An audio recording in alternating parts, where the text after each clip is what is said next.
Here I am connecting an ESP8266 microcontroller with the buzzer and a 4x4 matrix keypad. So first 4 pins will be connected to D1 to D4, and then next 4 pins will be connected to D5 to D8. And this is the coding I have written. For every key press, there will be a different sounds of buzzer will be ringing. So now I'll dump the code. Go to tools and select node MCU 12E module and port and dump the code.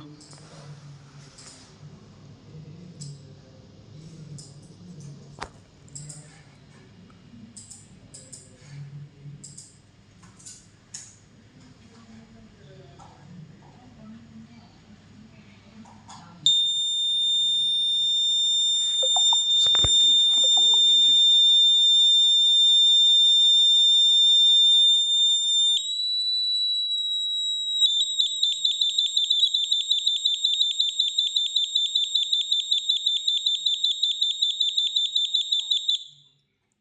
After done uploading, if you came to this keypad and if you are pressing one key and one sound will be ring and another sound, different sounds will be, you can listen to the different sounds.